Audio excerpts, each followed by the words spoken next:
Bonjour à tous, c'est donc ici un grand plaisir de vous retrouver en compagnie de Madame Malouda. Donc Madame, nous sommes aujourd'hui ravis de pouvoir donc parler euh, espagnol ensemble, Oui.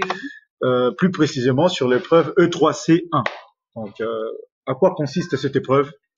Alors, cette épreuve se déroule au mois de janvier. Elle consiste en une première partie, une compréhension de l'oral, et une deuxième partie, une expression écrite. Toutes les deux évaluées sur 10 points. Ok, donc si on a bien compris, donc c'est organisé en deux parties, Oui. compréhension orale, compréhension orale, C'est et expression écrite, expression. escrita. Ah, Bien. donc sur la première partie, la compréhension orale, Oui. est-ce qu'on peut en savoir davantage sur les critères d'évaluation? Oui. Alors, l'élève sera évalué sur la situation d'énonciation, donc c'est-à-dire s'il a bien relevé le lieu, les personnages, les voix, le thème principal. Aussi sera évalué sur le réseau de sens, donc c'est-à-dire comment structurer le discours. Donc, dans un premier temps, dans un deuxième temps, pour conclure. Donc, c'est toute la chronologie de l'audio, du document, et aussi sur les stratégies de communication. Donc, c'est-à-dire quelle est la tonalité du document, quel est le but, est-ce qu'il sert à convaincre, informer, sensibiliser, voilà. Tout à fait, donc les élèves auront 5 minutes, c'est ça? Oui. 5 minutes pour prendre connaissance de l'intégralité du document, c'est-à-dire de prendre connaissance et du thème, de l'axe et des deux questions posées pour l'évaluation. Donc le français intervient quand? L'espagnol intervient quand? Alors l'espagnol, pour la compréhension de l'oral, ce sera un audiovisuel en espagnol qu'il faudra restituer en français.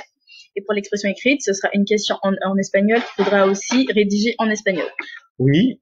Et donc, cette partie, c'est sur 10 points, c'est ça? Oui. La partie compréhension orale. Oui.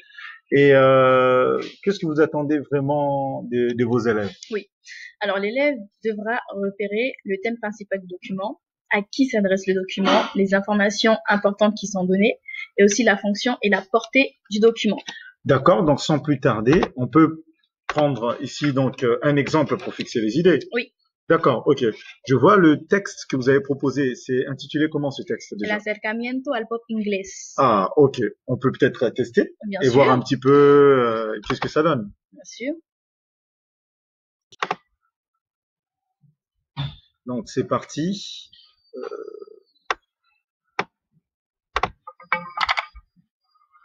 Los sonidos urbanos y anglosajones son parte de la clave del actual éxito de la música latina. Al menos así lo defiende el presidente de Sony ATV para Latinoamérica, Jorge Mejía, que asegura que esa aproximación a los gustos de la audiencia internacional es uno de los principales motivos del éxito de temas como Despacito, de los artistas Luis Fonsi y Daddy Yankee. Otra de las claves del actual éxito que se suma a esta aproximación de gustos es el papel del mercado digital. Y es que la música latina fue el tercer segmento de mayor crecimiento en 2016 en los servicios de streaming y suponen el 41% de toda la música que se escucha a través de Internet a nivel mundial, con un crecimiento de ingresos del 74%.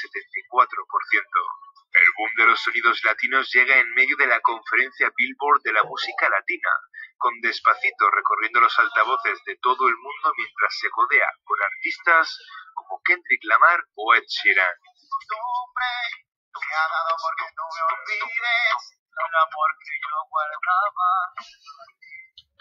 C'est vraiment donc dans une très bonne ambiance Oui. que tout ça se déroule. Alors, si on a bien compris, l'élève a droit de visualiser ce document combien de fois? Alors, il devra visualiser ce document 3 fois. 3 écoutes ou 3 visionnages espacés d'1 minute.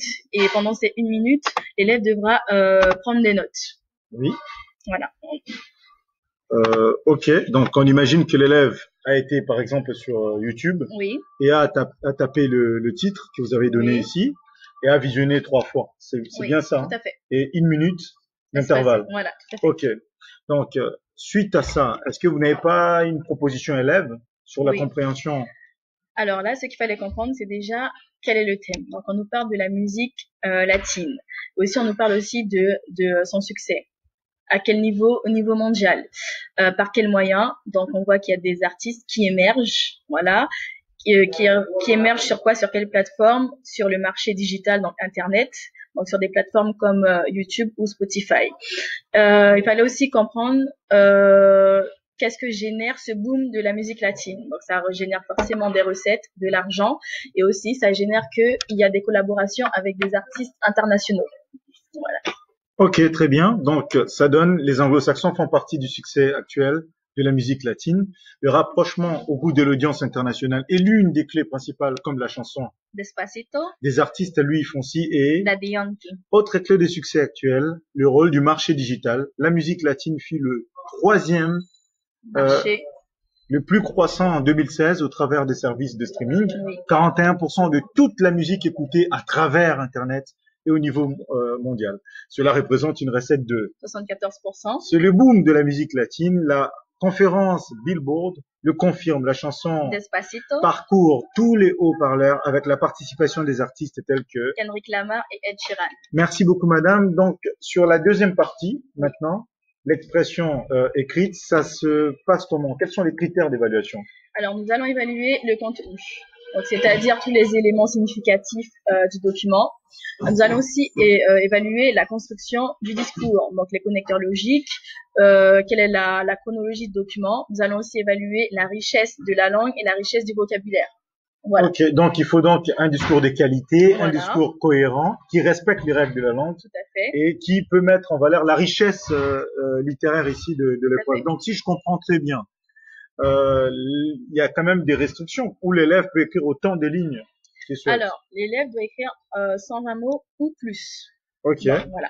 donc 120 mots ou plus. Est-ce qu'il y a une question posée au préalable? Bien sûr. Alors, généralement, on peut poser une ou deux questions toujours en rapport avec le thème étudié et le document. Oui, un Voilà. exemple ici par rapport à ce Oui. qu'on vient d'écouter par Alors, exemple. par rapport au document proposé, j'ai posé une question par rapport au succès de la musique latine. Donc, ça donne en espagnol « Cómo se caracteriza el éxito de la música latina a nivel mundial ?» Et à ça, est-ce que vous pourriez nous proposer, en tout cas lire une des copies de vos élèves pour Oui, qu'on bien puisse fixer les idées Bien ici? sûr. Bien, el español se ha convertido en una lengua mainstream en la industria musical con las plataformas Spotify o YouTube. Ahora es natural escuchar en las emisoras de radio en inglés a artistas hispanoamericanos. El año 2017 fue el auge de la música latina con la canción Despacito de Luis Fonsi y Daddy Yankee. Es un nuevo género urbano que mezcla las raíces latinas, reggaeton, bachata, a los sonidos anglosajones y pop trap. Ahora varios artistas tienen la audacia de explorar y experimentar con estos sonidos ajenos a la cultura latinoamericana. Podemos citar a algunos artistas latinoamericanos como Nicky Jam, Cardi B, Daddy Yankee, J Balvin, que colaboran con artistas internacionales. Ah, Bien, gracias, de señora, nada. gracias. Qu'est-ce qu'on peut vous dire? On a tout maintenant, tous les éléments pour réussir ce bac de première Tout à fait. avec joie, avec grande performance. Adios. Sí, suerte, adiós.